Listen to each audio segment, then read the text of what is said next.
నమస్కారం TNN news కి స్వాగతం. హెడ్లైన్ చూద్దాం. ఏపీ ప్రభుత్వం సంచలన నిర్ణయం. రాష్ట్రంలో సిబిఐకి అనుమతి. ఈ మేరకు ఉత్తర్వులు కూడా జారీ.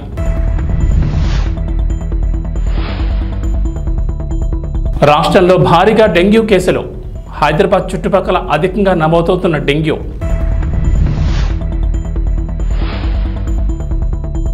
అర్హులైన రుణమాఫీ కాలేని వారికి గుడ్ న్యూస్. రేవంత్ సర్కార్ గుడ్ న్యూస్. మండల కేంద్రాల్లో నోడల్ అధికారులు.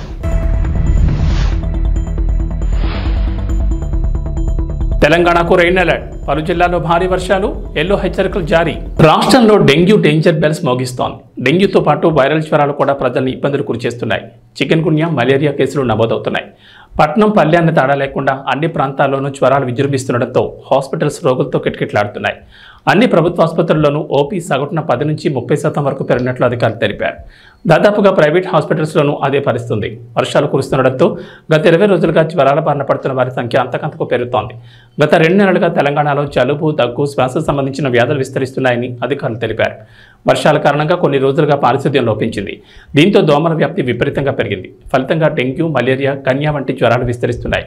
ప్రధానంగా హైదరాబాద్తో పాటు చుట్టుపక్కల జిల్లాలైన రంగారెడ్డి, మేడ్చల్, సూర్యాపేట్, నల్గొండ, ఖమ్మం జిల్లాల్లో డెంగ్యూ కేసులు ఎక్కువగా రికార్డు అవుతున్నట్లు తెలంగాణ వైద్య ఆరోగ్య శాఖ అధికారులు తెలిపారు. ఈ ఏడాది ఇప్పటివరకు 4,395 డెంగ్యూ కేసులు నమోదు కాగా అందులో 3వ వంతు హైదరాబాద్ నగరంలోనే నమోదైనట్లు తెలిసింది. అనధికారికంగా ఈ కేసులు అంతకు 10 రెట్లు అధికంగా ఉంటుందని అధికారులు అంచనా వేస్తున్నారు. అర్హులైన రుణమాఫీ కాలేదా? దీనికి రేవంత్ సర్కార్ గుడ్ న్యూస్ చెప్పింది. తెలంగాణ ప్రభుత్వం 2 లక్షల పంట రుణమాఫీ పథకం అమలు చేసిన సంగతి తెలిసిందే. 3 విడతల్లో లబ్ధిదారుల ఖాతాల్లో డబ్బులు జమ చేశారు. జూలై 18న తొలి విడతలో 1,00,000 లోపు, జూలై 31న 2వ విడతలో 1,50,000 లోపు, ఆగస్టు 30న 3వ విడతలో 1,50,000 నుంచి 2 లక్షల వరకు రైతులు రుణాలు మాఫీ చేశారు. అయితే చాలా మంది రైతులకు అర్హులైనప్పటికీ రుణమాఫీ సొమ్ము జమ కాలేదు. కొన్ని సాంకేతిక సమస్యల కారణంగా రుణమాఫీ సొమ్ము రైతుల ఖాతాల్లో జమ కాలేదని వ్యవసాయ శాఖ అధికారులు తెలిపారు.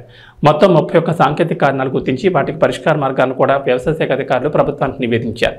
ఈ నేపథ్యంలో అర్హులైన రైతు రుణమాఫీ కాని రైతులకు సీఎం రేవంత్ రెడ్డి ప్రభుత్వం గుడ్ న్యూస్ చెప్పింది. అర్హత ఉండి ఇంకా రైతు రుణమాఫీ సొమ్ము జమ కాని రైతుల సమస్యల పరిష్కారం కోసం అన్ని మండల కేంద్రాల్లో ప్రత్యేక నోడల్ అధికారులను నియమిస్తున్నామని వ్యవసాయ శాఖ కార్యదర్శి రఘునందన్ రావు వెల్లడించారు.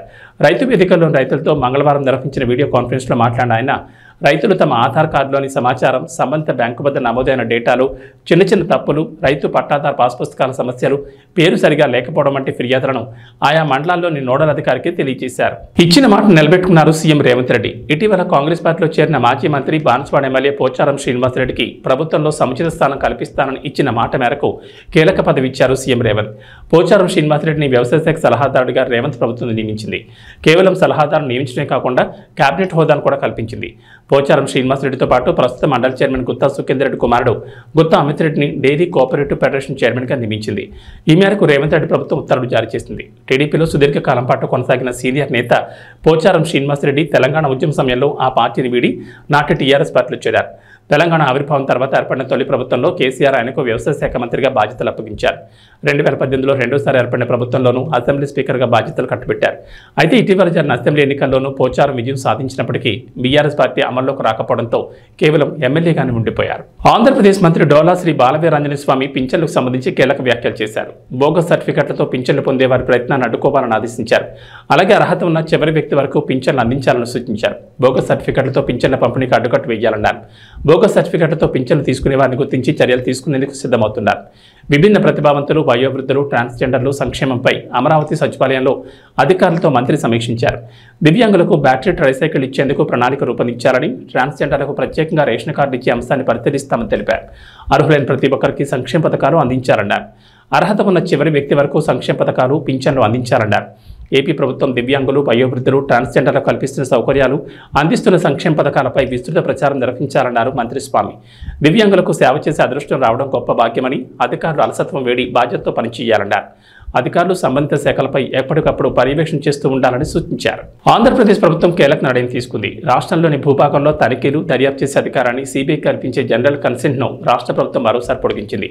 తాజాగా ఏపీ ప్రభుత్వం తీసుకున్న నిర్ణయం ప్రకారం రాష్ట్ర ప్రభుత్వం నుంచి ఎలాంటి ముందస్తు అనుమతి లేకుండానే ఏపీ భూభాగంలో సీబీఐ తన అధికారాలను వినియోగించుకునేందుకు, అమలు చేసేందుకు వీలుంటుంది. కాకపోతే ప్రభుత్వ ఉద్యోగులకు సంబంధించిన విచారణ అంశాల్లో మాత్రం రాష్ట్ర ప్రభుత్వం నుంచి ముందస్తుగా అనుమతి తీసుకోవాల్సి ఉంటుంది. ఢిల్లీ స్పెషల్ పోలీస్ ఎస్టాబ్లిష్మెంట్ చట్టం 1946లోని సెక్షన్ 6 ప్రకారం దేశ రాజధాని ఢిల్లీ, కేంద్రపాలిత ప్రాంతాలు, దేశంలో రైల్వే శాఖ పరిధిలోని భూభాగం మినహా ఎక్కడైనా సిబిఐ దాడులు దర్యాప్తు చేయాలంటే ఆయా రాష్ట్ర ప్రభుత్వాలు సాధారణ సమ్మతి ఇవ్వాల్సి ఉంటుంది. రాష్ట్రాల భూభాగంలో సిబిఐకి పరిధి కల్పించాల్సి ఉంటుంది. ఏపీ ప్రభుత్వం గతంలో కొన్ని నెలలు మినహా ఎప్పటికప్పుడు ఈ సమ్మతిని పొడిగిస్తూ వస్తోంది. మెగాస్టార్ చిరంజీవి పుట్టినరోజు అంటే మెగా అభిమానులకు అంతకంటే పెద్ద పండుగ మరొకటి ఉండదు. అందులో చిరుకి పద్మవిభూషణ్ వచ్చిన ఏడాది, పవన్ కళ్యాణ్ డిప్యూటీ సీఎం అయిన ఏడాది కావడంతో ఈసారి సంబరాలు అంబరాన్ అంటేలా ప్లాన్ చేస్తున్నారు మెగా ఫ్యాన్స్. పైగా థియేటర్లో కూడా మెగా సెలబ్రేషన్స్ చేసుకునేందుకు చిరు కెరీర్లో ఇండస్ట్రీ హిట్ అయిన ఇంద్ర సినిమాను ఆగస్టు 22న రిలీజ్ చేస్తున్నారు. వైజయంతి మూవీస్ నిర్మించిన ఈ సినిమా అప్పట్లో సంచలన విజయం సాధించింది. మరి ఈ చిత్రం గురించి ఓ ఆసక్తికర విషయం గురించి చూద్దాం. ఇంద్ర సినిమా షూటింగ్ సమయంలో జరిగిన విషయాలను నటుడు రాజా రవీంద్ర ఓ ఇంటర్వ్యూలో పంచుకున్నారు. ఇంద్ర సినిమా సమయంలో director B Gopal, junior NTR, Allari Ramudu సినిమా సాంగ్ షూటింగ్ కోసం స్విట్జర్లాండ్ వెళ్ళిపోయారు. అప్పుడు ఇంద్ర సినిమా ఫ్లాష్ బ్యాక్ మొత్తం చిరంజీవి గారే డైరెక్ట్ చేశారు. ఫ్లాష్ బ్యాక్లో హోమం సీన్, సాంగ్, ఆ ఎపిసోడ్స్ అన్ని చిరునే డైరెక్ట్ చేశారు. ఆ ఎపిసోడ్స్లో నేను లేను కానీ షూటింగ్ టైంలో అక్కడే ఉన్నాను అంటూ రాజా చెప్పారు. అలానే ఎండలు లెక్క చేయకుండా చిరు షూటింగ్ చేసిన విషయాలను కూడా చెప్పారు. అది మే నెల, ఫుల్ ఎండలు. ఆ సమయంలో క్యారవాన్ నుంచి బయటకు కాలు కూడా నేను పెట్టలేకపోయాను. కానీ చిరు అక్కడే ఎండలో కూర్చుని హోమం చేసే సీన్లో యాక్ట్ చేశారు. ఒంటి మీద చొక్కా కూడా లేకుండా కేవలం ఒక టవల్ మాత్రం వేసుకుని అలా 29 రోజుల పాటు మే నెలలో షూటింగ్ చేశారు. ఆ ఎపిసోడ్స్ పూర్తయిన తర్వాత అక్కడ క్రౌడ్గా నిలిచిన జూనియర్ ఆర్టిస్టుల దగ్గరికి వెళ్ళి, అమ్మ సినిమా షూటింగ్ లేట్ అవుతున్నందున ఇలా మండుటెన్లో షూటింగ్ చేయించాను, నన్ను క్షమించనంటూ చిరు అడిగారు. అది ఆయన క్యారెక్టర్ అంటూ రాజా రవీంద్ర అన్నారు. 10 ఏళ్లలో బీజేపీ, బీఆర్ఎస్ నాయకులు అధికారంలో ఉండి రైతులకు ఏం చేశారని ఆందోళన చేస్తున్నారని మంత్రి పొన్నం ప్రభాకర్ ప్రశ్నించారు. సిద్దిపేట జిల్లా హుస్నాబాద్ కాంగ్రెస్ పార్టీ కార్యాలయంలో రాజీవ్ గాంధీ జయంతి సందర్భంగా ఆయన చిత్రపటానికి నివాళులర్పించారు. అనంతరం మీడియాతో మాట్లాడుతూ, దేశంలో సాంకేతిక విప్లవం తెచ్చిన మాజీ ప్రధాని రాజీవ్ గాంధీ విగ్రహాన్ని సెక్రటరీ కార్యాలయం ముందు ఏర్పాటు చేస్తామంటే కేటీఆర్ అవగాహన లేకుండా విగ్రహాన్ని కూల్చేస్తామని మాట్లాడడం సరికాదన్నారు.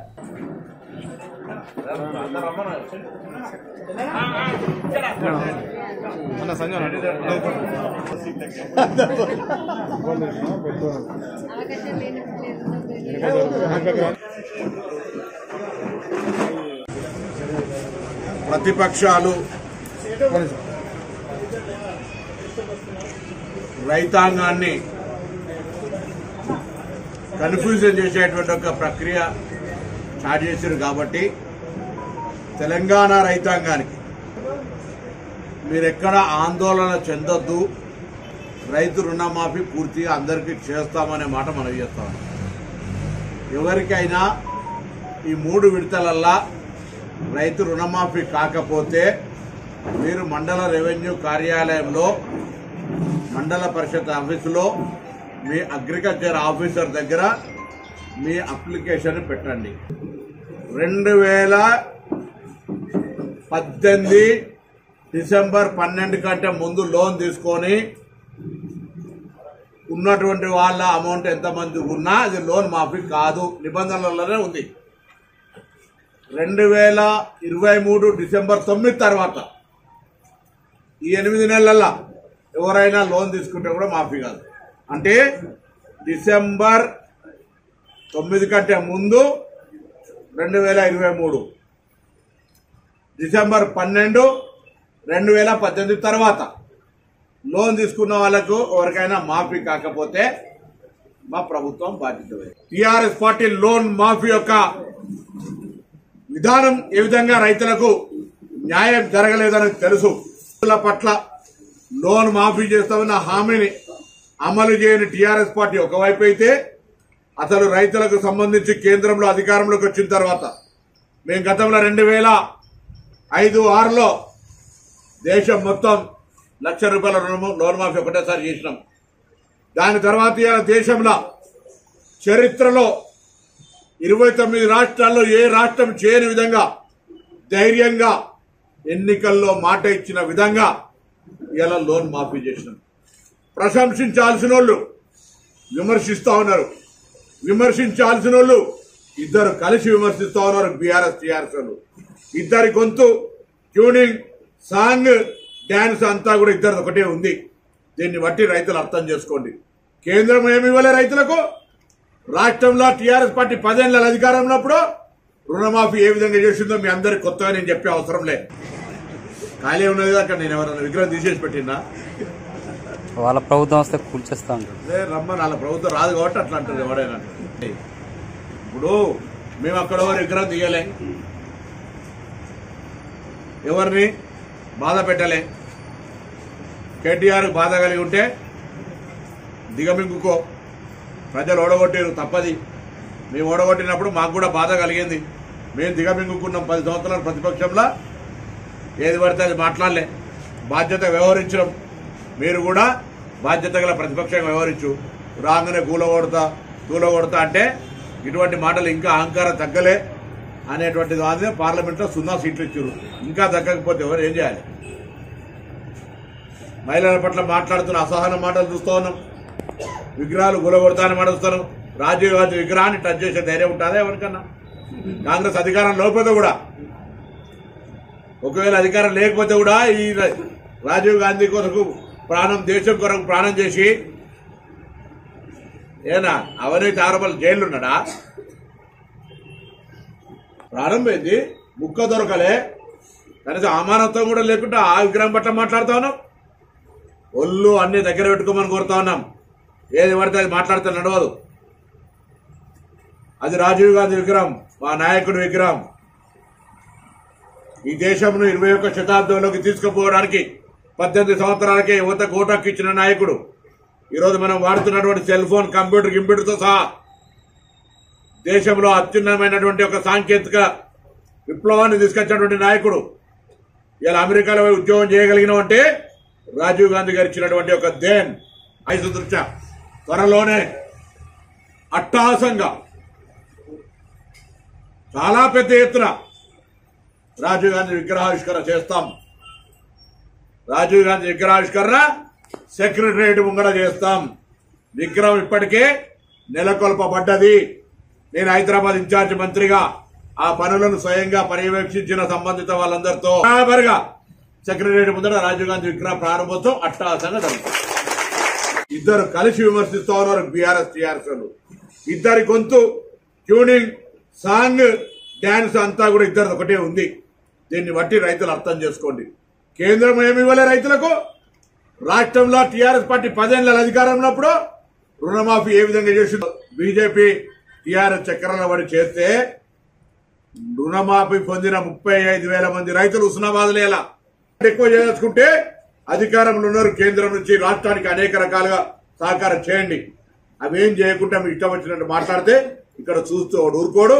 మీరిద్దరు కలిసి వచ్చినా కూడా పార్లమెంట్ ఎన్నికలు చూసి 8 దాటలే. ఓ నోట్లో ఒకరికి వేసుకున్నారు, డిపాజిట్లు తప్పించుకున్నారు. అందుకే మరొకసారి తెలంగాణ రైతాంగం దయచేసి ఆందోళన చెందకండి. ఈ ప్రభుత్వం భీమవరం మావుళ్ల అమ్మవారిని జిల్లా కలెక్టర్ చంద్రబాబు నాగరాణి దర్శించుకున్నారు. జిల్లా కలెక్టర్కు ఆలయ అధికారులు పూర్ణకుంభంతో స్వాగతం పలికి భాజా భజంత్రీలతో అంతరాలయానికి తోడ్కొని వెళ్లారు. అనంతరం ఆలయ వేద పండితులు ప్రత్యేక పూజలు నిర్వహించారు. ఆశీర్వచన మండపం నందు మంత్రోచ్చారణల మధ్య ఆశీర్వచనాలు అందజేసి ప్రసాదాలు అందచేయగా ఆలయ సహాయ కమిషనర్ బుద్ధ మహాలక్ష్మి నగేష్ శేషవస్త్రం అమ్మవారి ఫోటోను జిల్లా కలెక్టర్ చంద్రబాబు నాగరానికి అందించారు. ఈ కార్యక్రమంలో ఆలయ సహాయ commissioner Buddha Mahalakshmi, Ganesh, Bhimavaram division endowment inspector వి వెంకటేశ్వర్ తదితరులు పాల్గొన్నారు.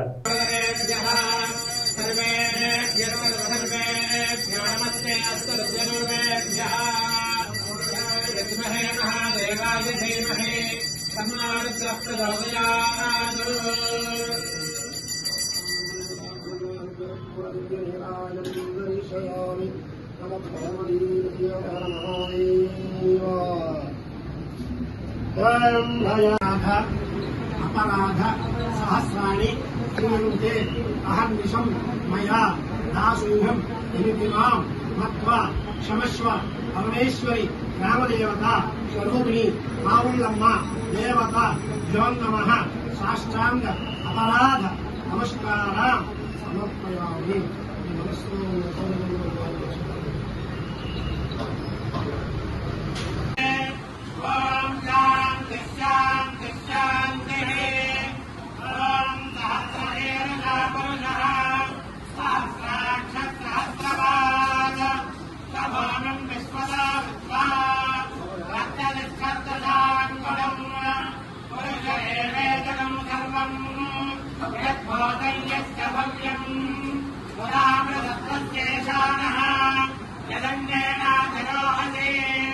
ఏతావానస్య మహిమా అథోజ్యాయానస్య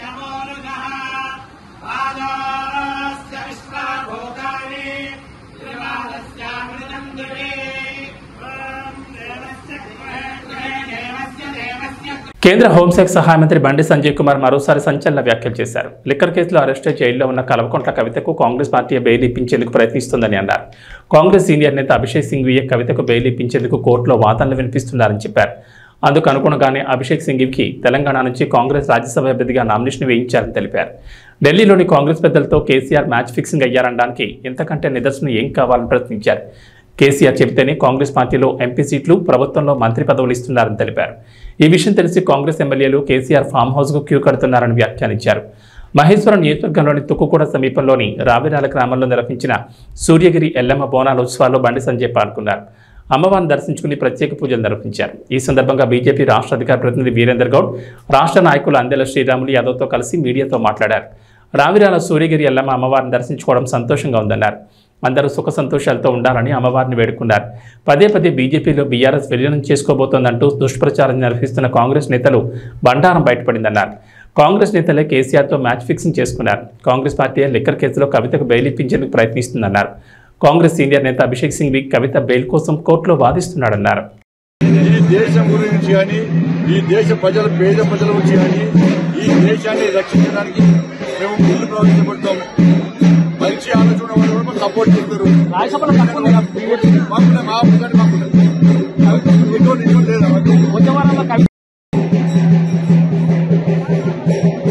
సుప్రీంకోర్టు చెప్తే ఒక పార్టీ చెప్తే బెయిల్ ఇవ్వదు. ఇది కోర్టు ధిక్కరణ. కాంగ్రెస్ పార్టీ అట్లా మాట్లాడుతుంది, కోర్టు ధిక్కరణ.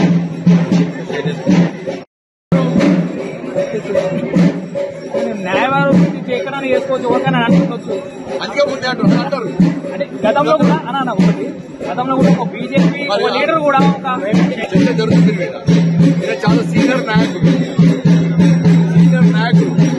కాబట్టి ఏమంటారు అనిపించినా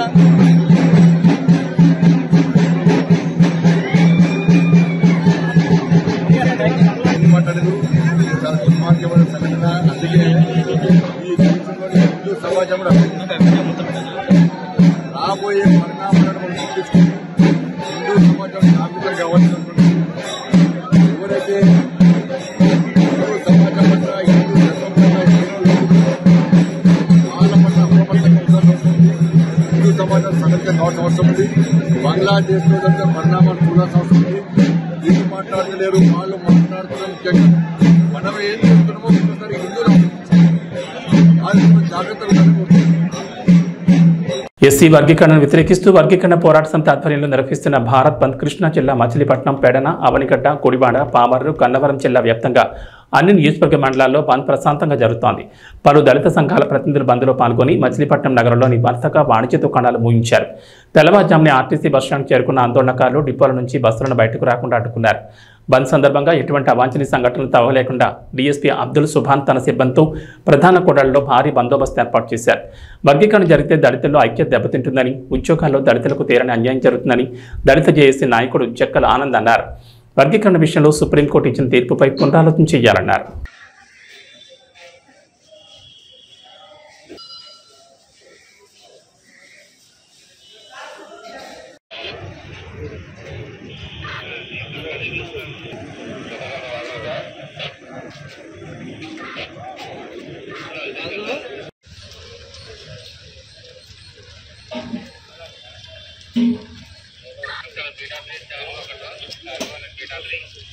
సీఎం గారు ఎక్కడ ఉన్నారు?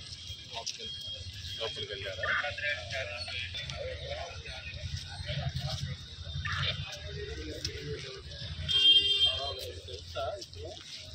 తెలుసా పరిచయం ఉందా? ఎక్కడ సీఎం గారు ప్లాన్ చేసిపోతాం. అదేదో 3 o'clock పినాకి. ఏం పినాకిని? అది పినాకిని అంటే విజయవాడ టు చెన్నై ఒక పినాకి. ఇది దానికి లింక్ సార్. అంటే పినాకిని ఎక్స్ప్రెస్ కి వెళ్ళగోరే ప్యాసింజర్స్ కి యొక్క సదుపాయం ఉన్నట్లు మనం ఇక్కడ నుంచి విజయవాడ లింక్ సార్. అచ్చా కనెక్టివిటీ దానికి విజయవాడ టు చెన్నై దానికి లింక్. 3 o'clock దీనికి వెళ్తుంటారు. పినాకినికి వెళ్ళదలుచుకున్న వారు మనకి ఈ బస్సుకి వెళ్తుంటారు. కరెక్ట్ టైం వెళ్ళిపోతాం. గుడివాడ నుంచి ఇక్కడి నుంచి కూడా పెట్టామని పెట్టారా? మిగతాయన్నీ 5 o'clock నుంచి.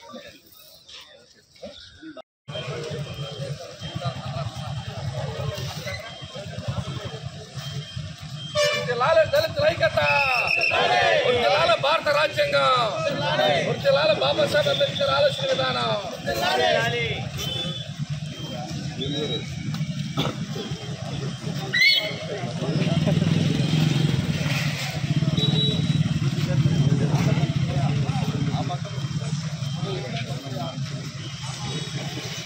వద్దు ఐక్యత ముద్దు, ఐక్యత ముద్దు, ఐక్యత ముద్దు, ఐక్యత ముద్దు, ఐక్యత ముద్దు.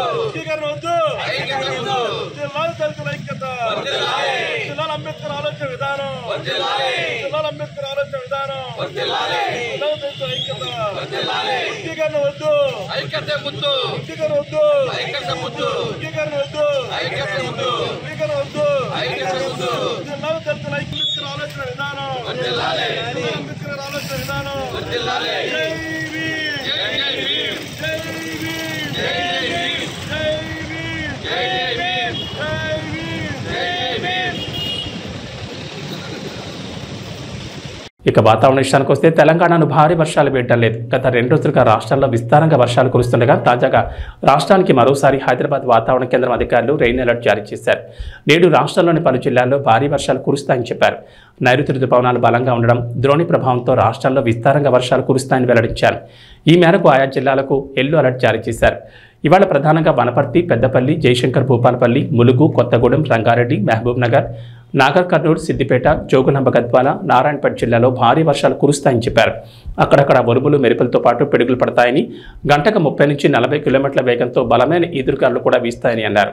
కుండపోత వర్షాలకు ఛాన్స్ ఉన్న నేపథ్యంలో ప్రజలు అప్రమత్తంగా ఉండాలని వాతావరణ శాఖ అధికారులు సూచించారు. అవసరమైతేనే బయటకు రావాలని చెప్పారు. ఏబీ బులెటిన్ విశేషాలు. నమస్కారం.